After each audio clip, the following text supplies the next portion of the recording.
juges de la Cour constitutionnelle n'ont pas dit le droit. Cette décision, juridiquement fondée, fait malheureusement l'objet de procès en sorcellerie et d'incantations diverses et variées. Les réseaux sociaux s'emballent. On écrit et on parle sans trop savoir de quoi.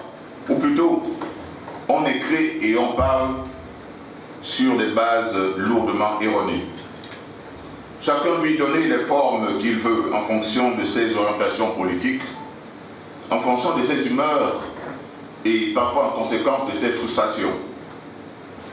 Alors plusieurs en parlent sans aucune connaissance de la matière, sans même avoir lu la décision de la Cour constitutionnelle, sans même avoir parcouru la Constitution. Il est évident que dans ces situations, leurs intelligences se surprennent ainsi violées, corrompues, ils sont trompés, ils sont manipulés. L'intox et la manipulation ont trouvé là un terrain fertile. Il faut profiter tant que personne n'a expliqué. C'est l'occasion d'agrandir les rangs de la pensée du chaos. Il faut que le pays se bloque, disent-ils. Mais vous savez, je vous ai souvent dit que je suis d'éducation chrétienne, laïque, mais chrétien. J'ai toujours fait mienne cette parole.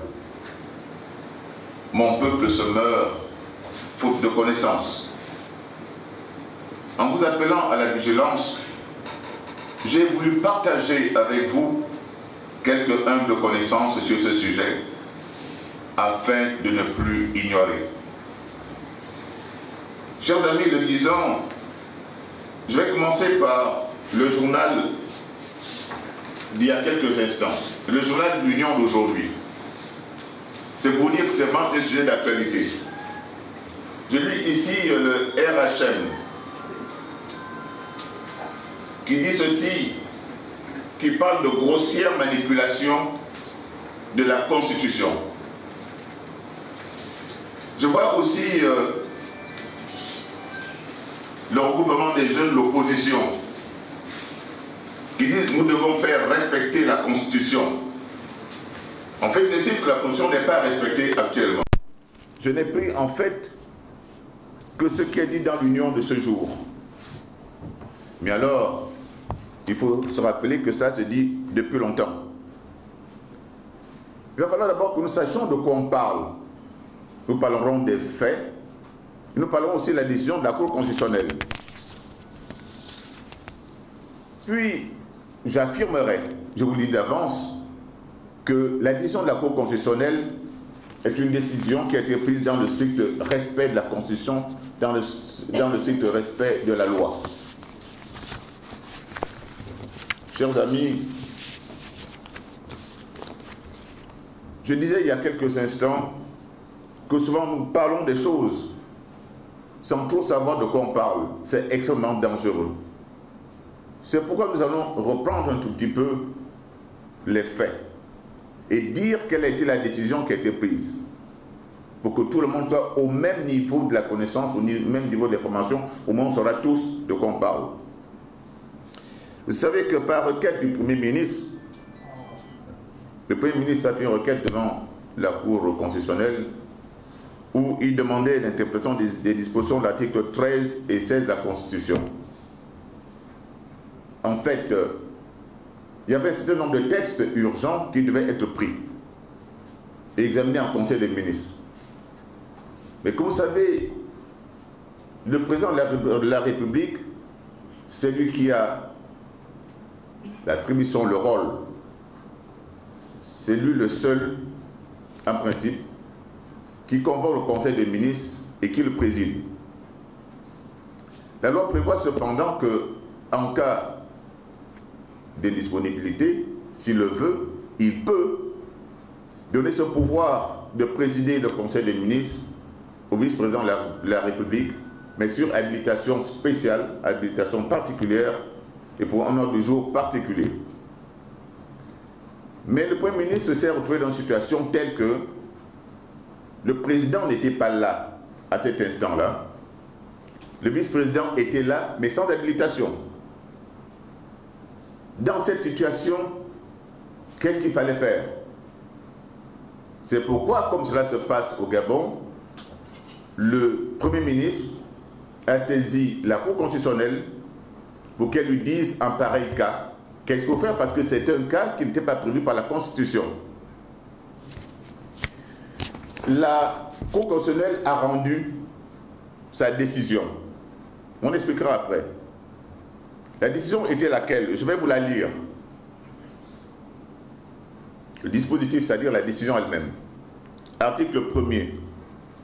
L'article 13 de la Constitution comporte une lacune qu'il convient de combler en lui ajoutant un autre alinéa ainsi libellé.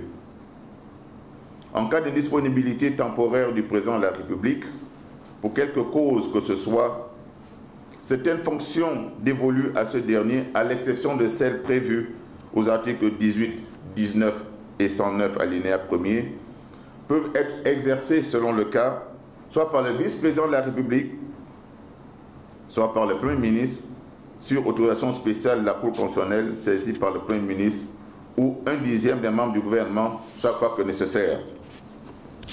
Article 2. Dans le souci d'assurer la continuité de l'État et du service public, ainsi que le fonctionnement régulier du gouvernement, et en application des dispositions de l'article ajouté, l'alinéa ajouté à l'article 13 de la Constitution, la Cour constitutionnelle, en sa qualité de régulateur du fonctionnement des institutions, autorise le vice-président de la République à convoquer et à présider un conseil des ministres qui portera exclusivement sur l'ordre du jour joint à la requête du Premier ministre. Voici la décision de la Cour constitutionnelle, mot à mot. Je suppose que dans cette salle, il y en a qui en discutent, mais non, j'ai jamais lu cette décision-là. Je viens de vous la relire. Je reprends ce que je disais, il faut que chacun sache de quoi il parle. Alors, la décision de la Cour constitutionnelle est fondée en droit. Ici, la Cour constitutionnelle constate d'abord la lacune de la Constitution en son article 3. Cela est constant et personne ne doute de cela. La Constitution n'a pas prévu la préoccupation que présentait le Premier ministre, à savoir la situation d'indisponibilité temporaire du président de la République. L'article 13 dispose ceci, je lis: en cas de vacance de la présidence de la République pour quelque cause que ce soit, ou d'empêchement définitif de son titulaire, constaté par la Cour constitutionnelle saisie par le gouvernement statuant à la majorité absolue de ses membres, ou à défaut par les membres, ou à défaut par les bureaux des deux chambres du Parlement statuant ensemble à la majorité de leurs membres, le président du Sénat exerce provisoirement les fonctions du président de la République, ou en cas d'empêchement de celui-ci dûment constaté par la Cour constitutionnelle, saisi dans les mêmes conditions le premier vice-président du Sénat, etc. Vous constaterez, à la lecture de ces dispositions, que si la Constitution résout le cas de la vacance définitive de la présidence de la République, elle ne prévoit pas le cas d'indisponibilité temporaire évoqué par le Premier ministre. Dans ces dispositions, on comprend que le président de la République a un empêchement définitif, c'est-à-dire qu'il ne peut plus exercer définitivement ses fonctions. Alors on fait quoi pour le remplacer? C'est ce qui a été prévu et qui est prévu par la Constitution actuelle. On fait comment pour le remplacer? Puisqu'il ne peut plus, il ne viendra plus, il faut mettre un autre. Voici la situation. La Constitution n'a pas prévu la situation où le président de la République serait malade pendant un jour. Qu'est-ce qu'on fait? Ce n'est pas prévu. Et pourtant, je suppose, je suis convaincu que depuis qu'il est président de la République, il a déjà eu des arrêts de maladie au moins de 2 jours ou 3 jours. Donc, cela s'est déjà produit. Mais qu'est-ce qu'en dit la Constitution? Rien. On l'a presque accepté que le président de la République n'ait pas pu exercer ses fonctions pour maladie pendant 3 jours, 4 jours, 5 jours. C'est possible, je ne suis pas son bulletin de santé, mais en tant qu'être humain, il a eu au moins un palu ou une grippe qu'il a cloué au lit pendant 2 ou 3 jours. Mais de 3 jours, pourquoi pas 4 jours? Pourquoi on ferait un drame si c'est 5 jours? De proche en proche, on peut aller 1 mois. De proche en proche, 1 mois et 1 jour. 1 mois et 2 jours, 1 mois et 4 jours. Ça voudrait dire qu'en fait, la Constitution n'a pas prévu ce cas-là. Quelqu'un qui est malade, a un repos, se soigne et revient. Je crois qu'il y a des travailleurs dans cette salle. Personne ne me dira que depuis qu'il travaille, il n'a jamais eu des repos de maladie. Est-ce que la Constitution a prévu cela? Non, pas explicitement. La Constitution a prévu des cas où la personne ne peut plus exercer. Quelqu'un est devenu fou, il est mort, etc., etc. La Cour constitutionnelle évoque cette situation dans son 5e considérant en ces termes. Considérant qu'il résulte sans équivoque des dispositions précitées que le constituant ne règle à travers celles-ci que la manière dont les institutions doivent fonctionner en cas de vacance de la présidence de la République ou d'empêchement définitif de son titulaire, qui sont des situations où la fonction concernée reste définitivement sans titulaire et nécessite la mise en œuvre de certaines procédures en vue de la désignation du successeur, qui suit de là que le cas d'indisponibilité temporaire du titulaire de la charge de président de la République n'a pas été prévu par le dit article 13, qu'en conséquence, il y a lieu de constater que cet article comporte une lacune qu'il convient de combler. Vous remarquez donc que dans cette Constitution, donc, il y a une lacune, il y a un vide, il y a un silence de la loi sur cette situation. Le silence de la loi est bien établi. Mais est-ce que c'est la première fois que le silence de la loi est établi depuis que le Gabon existe? Non. Le législateur gabonais a prévu des cas. Comment régler le problème lorsqu'il y a un différend, lorsque des parties se présentent au juge et que le juge doit prendre une décision, mais qu'en l'examinant, il ne trouve rien dans la loi qui puisse lui permettre de trouver une solution. On est dans une situation où le juge est face au silence de la loi. En d'autres termes, 2 personnes viennent devant le juge, 2 personnes se battent, ils ont des haches, ils sont en train de vouloir se tréper. On dit arrêtons ça, allons devant le juge. Le juge regarde dans le texte qu'il a, ce cas n'a pas été prévu. Ce cas n'a pas été prévu. Alors qu'est-ce que le juge fait? Est-ce qu'il doit dire à ces gens-là, la loi ne prévoit pas ce cas, allez-y vous tuer? Non. Allez-y, chacun prend sa hache, chacun prend sa lance, le plus fort gagnera? Non, le juge ne doit pas le dire. Le juge doit trouver une solution.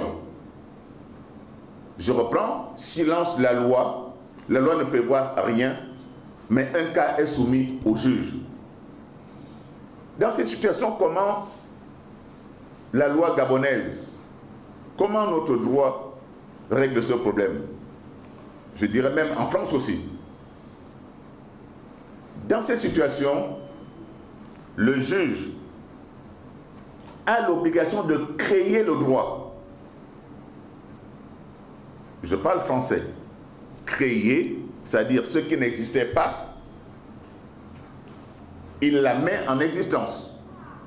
La loi permet au juge de créer le droit. Lorsqu'aucun texte n'existe. Vous savez, une loi c'est quoi? La Constitution. La Constitution est faite par les hommes. C'est un groupe de personnes, des parlementaires, tout ce qu'on veut, qui suppose, faisons ce texte pour que le Gabon fonctionne bien. Mais je crois que nous savons tous que nul n'est infaillible. Je crois que nous savons tous que ces personnes-là qui réfléchissent sur des cas qui pourraient arriver, qui se mettent dans une situation d'intelligence prospective, qui disent que demain cela arrivait, si demain, mais ils ne vont pas prévoir tous les cas. Forcément, il y aura des failles. Forcément, il y aura des failles. C'est pourquoi la loi le prévoit. Il dit, on a une constitution, mais les choses avancent. Je vais prendre un cas. Lorsque telle loi a été faite, il n'y avait pas encore l'informatique. Nous avons par exemple une évolution jurisprudentielle en matière de cybercriminalité. Nous avons en matière contractuelle. Vous faites un contrat, vous êtes au Gabon, vous contractez avec quelqu'un qui est, je ne sais pas, à Hong Kong, le serveur est à Houston. Où est-ce que le contrat est conclu? À Libreville, à Houston ou à Hong Kong? Avec l'informatique, avec l'Internet, les choses ont évolué. Donc il pouvait arriver devant le juge une situation non prévue. Le juge ne va pas dire, écoutez, la loi ne prévoit pas, allez vous boxer. Le juge doit créer. La loi dit ceci. Si le juge ne juge pas, il sera poursuivi pour déni de justice. L'article 8, notez-le, hein, parce que je vous donne des éléments, vous allez les affiner et vous discuterez valablement avec les gens qui veulent vous faire croire n'importe quoi parce qu'ils croient que vous êtes des abrutis. Ils se disent, tant qu'ils ignorent, tirons-les par le nez, faisons qu'ils acceptent n'importe quoi. Au moins, vous serez en mesure de discuter avec tout le monde. C'est ça le bon citoyen. L'article 8, alinéa 3 du Code civil français, qui est le même que l'article 4 du Code civil, non, l'article 8, alinéa 3 du Code civil gabonais, qui est le même que l'article 4 du Code civil français, dispose que le juge qui refusera de juger sous prétexte du silence de la loi, comme dans le cas de la Constitution, sous prétexte du silence de la loi, de l'obscurité ou de son insuffisance, pourra être poursuivi comme coupable de déni de justice. Cela veut dire que si le juge constitutionnel, devant la requête du Premier ministre, disait « Ah, ça, c'est pas prévu, ça, moi, je ne sais rien », on devait la poursuivre. On devait poursuivre le juge constitutionnel pour déni de justice.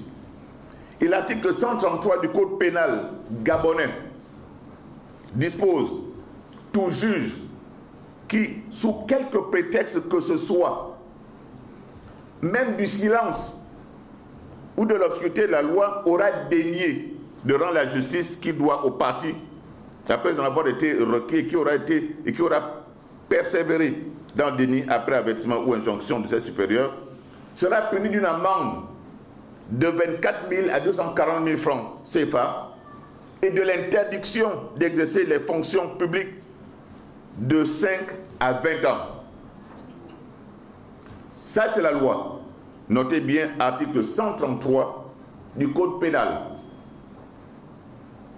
Et le juge constitutionnel, qui n'est pas une exception, est soumis à cette loi. Oui, on peut porter plainte au pénal contre le juge constitutionnel, en disant qu'on lui a soumis un cas et elle nous a dit non, la loi ne prévoit pas ça, allez vous boxer entre vous. Ce sont des éléments dont on ne vous parle pas quand on veut vous enfariner en disant que la Cour constitutionnelle a rendu une décision qui n'avait aucun sens. Il y avait le silence de la loi il fallait faire un référendum et autres. C'est de la bêtise. Vous imaginez un peu, le gouvernement, le Premier ministre demande à faire un conseil des ministres. On lui dit, passez par le référendum. Vous savez ce que c'est que le référendum? Le temps que ça prend. Le référendum, c'est presque une élection. Est-ce que c'est sérieux qu'on dise au Premier ministre qui veut prendre une décision? On veut se réunir en conseil des ministres parce que le dossier est urgent, le Gabon ne s'est pas arrêté, le Gabon avance. Et que quelqu'un de sensé, je lis ça dans les journaux, dise il fallait organiser un référendum. Vous comprendrez bien maintenant que ceux qui vous parlé de ça, mais vous êtes fous ou quoi? Le référendum ne s'organise pas en un jour. Ça va prendre 3 mois. Donc, je viens de vous donner là des éléments qui vous montrent que devant le silence de la loi, lorsque vous portez une affaire devant le juge, constitutionnel soit-il, le juge doit rendre la décision. La Cour constitutionnelle devait rendre la décision, ou alors vous saisissez le juge correctionnel en disant que le juge constitutionnel a refusé de rendre une décision de justice, de décider sous prétexte qu'il y a obscurité, sous prétexte qu'il y a silence de la loi, alors on porte plainte contre Mbouransuo et autres. Ça aurait été du droit. Mais elle ne l'a pas fait, elle a respecté la loi. Il ne fallait pas un dîner de justice, elle a rendu une décision. Donc elle a créé le droit. Vous voyez donc, la loi gabonaise, la loi française permet au juge de créer le droit quand il n'y a rien. Lorsqu'une situation lui est présentée. Il faut que ce soit clair. Maintenant, le devoir du juge constitutionnel lorsque le silence de la Constitution peut entraîner des dysfonctionnements institutionnels. Parce que c'est ça la situation ici. Si la Constitution, si la Cour constitutionnelle ne décidait pas, on allait avoir un blocage des institutions. Le gouvernement ne pouvait plus avancer. Imaginez-vous les conséquences, ça aurait été un chaos total. Dans cette situation-là, la Constitution a tout prévu. Parce que la Cour constitutionnelle, je vais vous démontrer, n'a fait qu'appliquer la Constitution, n'a fait qu'appliquer la loi. Maintenant, que ça vous plaise ou que ça ne vous plaise pas, c'est le problème de chacun. Mais on doit dire qu'il y a une violation de la loi. Là, c'est un problème. Mais que quelqu'un dise qu'on a appliqué la loi, mais ça ne me plaît pas. Et écoutez, je suis avocat, j'ai perdu des procès. Plusieurs procès, j'en ai gagné aussi. Quand je perds un procès, mais ça ne me plaisait pas. Mais c'est la décision. Dans cette situation, le devoir du juge constitutionnel, lorsque le silence de la Constitution peut entraîner des dysfonctionnements, la Constitution a prévu cette situation en se disant, bon, nous avons écrit ceci, le Constituant, on a écrit ceci. Mais il peut quand même arriver que malgré ce qu'on a écrit, on puisse être bloqué par une certaine interprétation qui peut entraîner le dysfonctionnement des institutions. L'article 48 de la Constitution et 60 de la loi organique donne au juge constitutionnel le pouvoir exclusif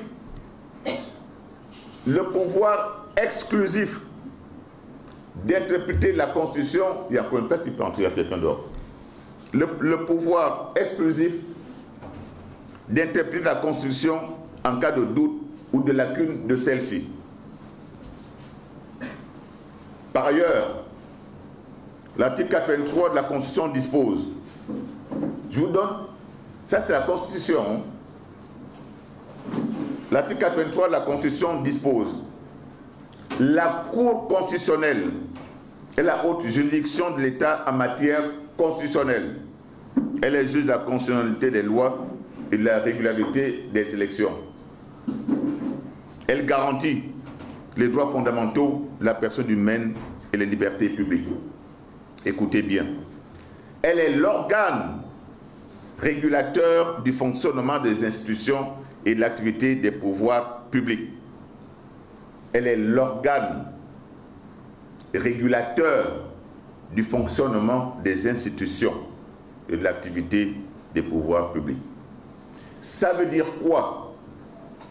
Ça veut dire que la Constitution donne à la Cour constitutionnelle la charge, la responsabilité en tant que si les organes fonctionnent mal, c'est toi. Si tu sens que ça me fait mal, trouve une solution. Il faut que les organes fonctionnent. Il ne faut pas que le pays se bloque.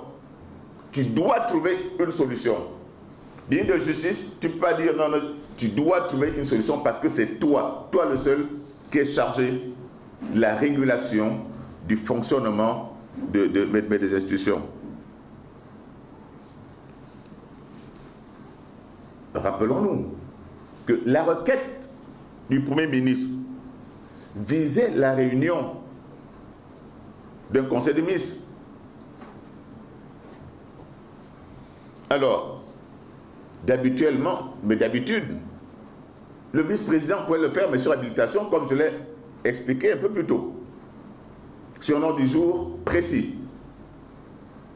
Alors, c'est en se fondant justement sur cet article 88 de la Constitution qui fait d'elle l'organe régulateur du fonctionnement des institutions et de l'activité des pouvoirs publics, et de l'ajout qui vient être fait sur l'article 13, matière d'incapacité temporaire.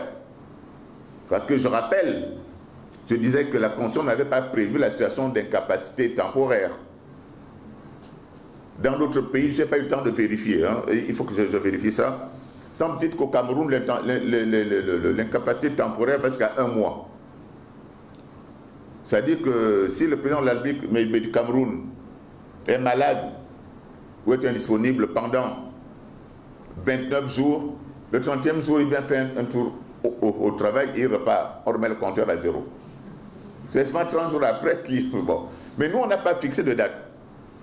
Donc, et la Cour constitutionnelle n'a pas fixé non plus de date.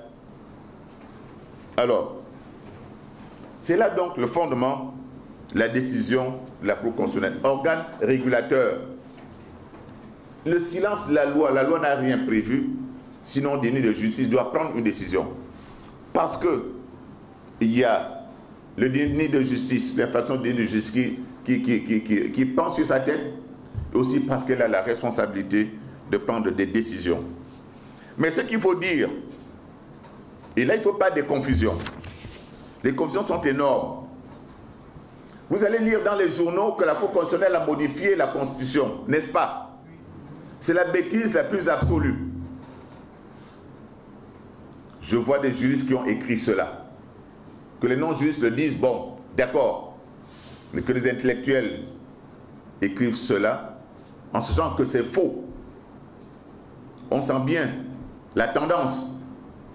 Ils veulent entraîner le peuple à ne pas comprendre. Et s'ils ne comprennent rien, on peut les traîner. On peut entraîner ce peuple à choisir le chaos et le regretter après. La décision de la Cour constitutionnelle n'a jamais entraîné une modification de la loi. La Cour constitutionnelle a pris une décision que l'on mettait dans l'ordre jurisprudentiel. Cela voudra dire que pour ce cas précis, la Cour constitutionnelle a pris une décision précise et pour ce cas, uniquement pour ce cas. Ça veut dire que si demain, nous avons conseil interministériel le jeudi,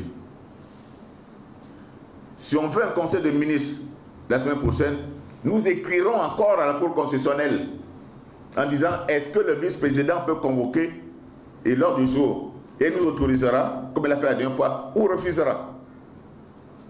Vous comprendrez bien. Or, s'il y a modification de la Cour, s'il y a modification de la Constitution, ça devient une loi imposable à tous, même à la Cour constitutionnelle.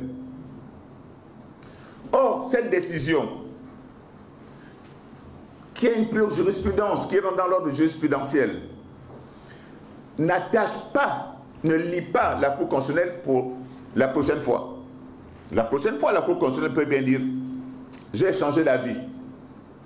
Je n'autorise plus le vice-président à organiser ce conseil de ministres. Elle n'aura commis aucune faute. Parce qu'elle n'aura pas violé de constitution. Est-ce qu'on s'entend bien? La Cour constitutionnelle a pris une décision. Cette décision ne vaut que pour cette requête-là. Il n'est pas dit que parce que la Cour constitutionnelle a pris une décision sur cette requête-là, où on permet au vice-président de convoquer, de présider le conseil de ministres, que maintenant, à l'avenir, le vice-président va dire, puisque la Cour constitutionnelle avait dit dans telle affaire que je peux, maintenant je peux.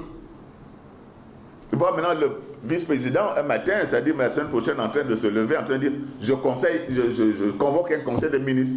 Non. Parce que cette décision n'est pas devenue constitution. Donc, il n'y a jamais eu modification de la Constitution. S'il y a modification de la Constitution, cela voudra dire que la Constitution devient d'application générale, obligatoire, et pour tous. Or, ceux qui aiment la fantaisie latine pourront dire d'application erga omnes. Les jeunes aiment ça, des mots comme ça. Donc, ça d'application pour tous. Maintenant, si cette décision, qui n'est qu'une décision pour un cas précis, et ce cas-là seulement, pas un autre conseil de ministres, si elle est bonne, le parlementaire, le Parlement, par voie parlementaire ou par voie référendaire, on peut faire en sorte qu'il y ait une modification de la Constitution. En disant, la Cour constitutionnelle avait constaté ceci, ils ont pris cette décision, etc. Nous pensons qu'on peut modifier la Constitution dans ce sens. Maintenant, la procédure de modification de la Constitution est déclenchée. Une fois maintenant qu'on a modifié la Constitution, mais qu'elle est promulguée et publiée, il y a modification de la Constitution. Est-ce qu'on s'entend bien? Ce n'est pas la décision de la Cour constitutionnelle qui modifie la Constitution. Je vais prendre un cas pour vous expliquer encore mieux. Vous savez que pendant la période interparlementaire, d'intersession parlementaire, le président de la République prend des ordonnances, c'est-à-dire il légifère dans la matière des parlementaires, disons ça comme ça. L'ordonnance s'applique. Mais à la prochaine rentrée parlementaire, les parlementaires vont ratifier cette ordonnance-là. Ils vont la confirmer, elle devient loi. S'ils la rejettent, on dit non, non, non, la décision de président, là, non, on ne la veut pas, on la rejette. Et ça ne produit plus d'effet. Comprenez bien? C'est à peu près la même chose. La Cour constitutionnelle a pris une décision pour un cas. Par cette procédure, on veut que cela passe sous forme de révision constitutionnelle. Le Parlement peut dire, ah mais ça c'est très bien, nous allons insérer ça dans la Constitution, nous allons modifier la Constitution. Ça passe. Quand ils peuvent dire, cette décision de la Cour constitutionnelle ne tient pas par la route, allez, on ne la veut plus. Donc, à ce stade, au stade où nous sommes, il n'y a jamais eu modification de la Cour, modification de la Constitution. Ce sont les éléments, en fait, que je voulais vous apporter sur ce sujet bien précis. Une fois que vous avez cette connaissance de droit, là je vous parle en droit pur.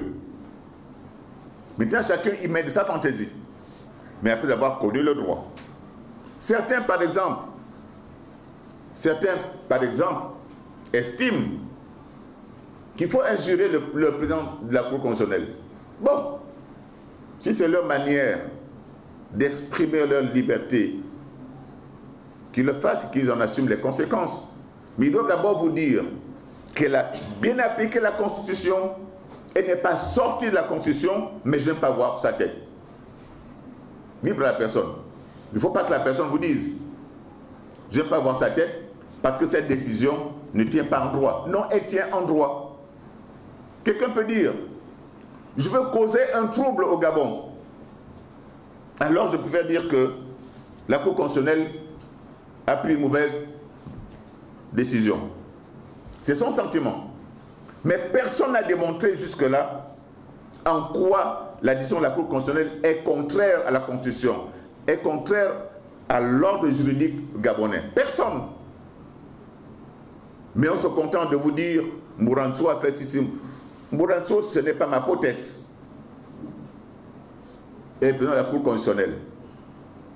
Vous n'avez pas besoin de savoir si je l'aime ou si je ne l'aime pas. Moi aussi, je n'ai pas besoin de savoir si vous l'aimez ou vous ne l'aimez pas.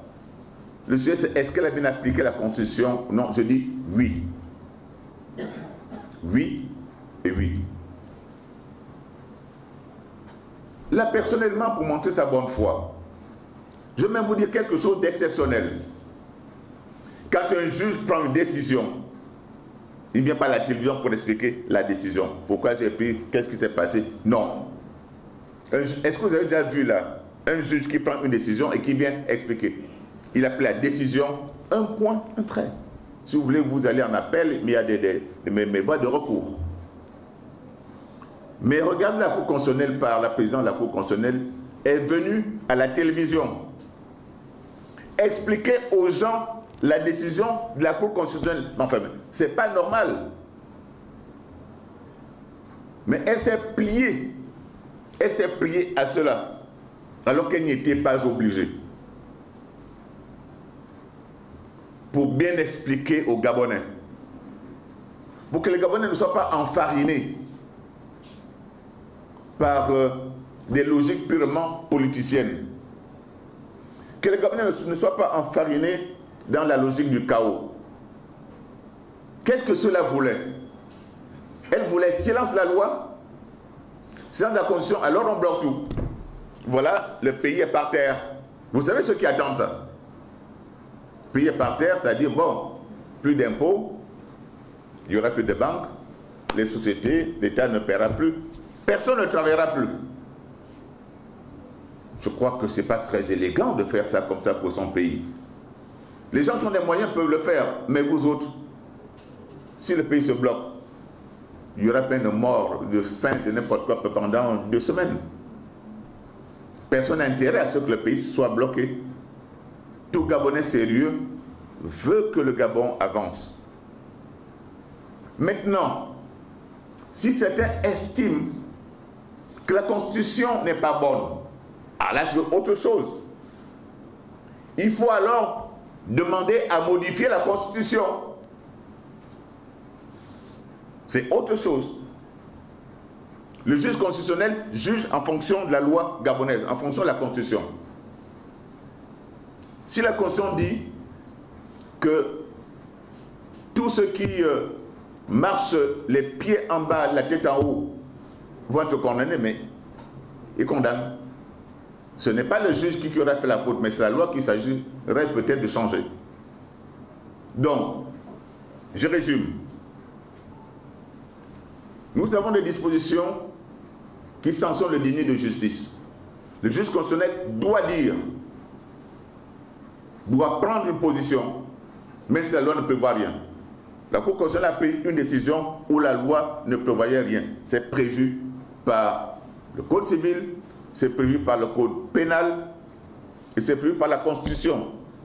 Il y a risque de dysfonctionnement, alors la Cour constitutionnelle, c'est elle qui est responsable de ça. C'est ça un peu le résumé qu'il s'agit de comprendre. Maintenant, tout le reste n'est que politique, n'est que psychologie, n'est que philosophie. On peut, si on veut. Il faut d'abord dire la vérité. C'est un peu comme on dit, un journaliste doit d'abord dire les faits, mais il peut faire les commentaires qu'il veut. Or, dans ce cas précis, personne n'a voulu vous dire les faits, personne n'a voulu vous dire la vérité comme je suis en train de le faire. Donc, citant des articles. Voilà donc, mesdames et messieurs, trivialement, mes gens disent, moi je ne veux pas mourir idiot. Et je ne veux pas que nous mourions idiots. Je ne veux pas que nous fassions des manifestations, mais comme des idiots, sans savoir pourquoi. Comme les gens disent, mourir les yeux ouverts sans trop savoir pourquoi on meurt. Au moins, allez mourir, mais en sachant. Allez faire une marche, mais en sachant. Allez insulter la Cour constitutionnelle, mais en sachant bien qu'elle a rendu une bonne décision, mais il vous plaît bien d'aller insulter. Au moins, sachez-le. Mais il ne faut pas aller insulter en croyant que vous avez raison. Vous risquez de mourir d'idiot, comme on dit. Et chez les chrétiens, on dit mon peuple se meurt, faute de connaissance. Ça voudrait dire que les gens auraient pu s'embarquer dans des injures, dans des positions sans trop savoir de quoi ils parlent. Parce que dans les réseaux sociaux, on lui présente un petit aspect de la chose qui n'est pas clair, qui n'est pas net.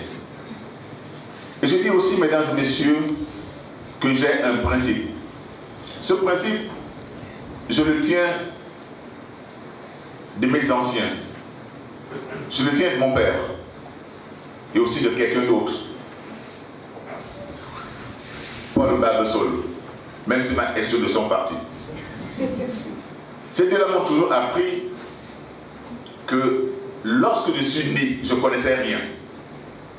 Je suis quand même convaincu que je ne connaissais rien. Et aujourd'hui, je connais beaucoup de choses. Pas tout. Beaucoup de choses. Et il est souhaitable qu'avant que je meure, j'ai donné toute ma connaissance aux autres. Parce que je ne suis pas né avec ces connaissances, je dois les laisser. Je suis contre sur les femmes, les épis, les quotas, les poumons, les biens et autres. Quelqu'un de son vivant a la connaissance de quelque chose, il cache. Il sait comment on soigne telle maladie, il cache parce qu'il va être en vedette. Et quand il meurt, on pleure. Ah, quand il était là. Mais il est mort, il est parti avec le traitement, les gens vont rester à mourir. Alors qu'il n'a pas inventé, mais ce traitement, il a reçu d'une manière ou d'une autre. Et c'est pourquoi vous constatez que régulièrement, à chaque fois, je passe le temps à vous dire des choses. Moi, pour les connaître, j'ai mis du temps. Ce que je vais vous expliquer là, il fallait que j'aille le bac, que j'aille à l'université, que j'apprenne. Il fallait que toute la nuit d'hier, je me mette à lire. Ce que j'ai appris, moi aussi je vous le partage. Ce n'est pas la vérité absolue. Mais ce que je dis, je crois que c'est vrai. Mais maintenant, si quelqu'un découvre autre chose, venez m'enseigner aussi. Parce qu'on doit s'enseigner tous. Il n'y a que les gens cultivés, il n'y a que les gens qui connaissent, qui peuvent avancer.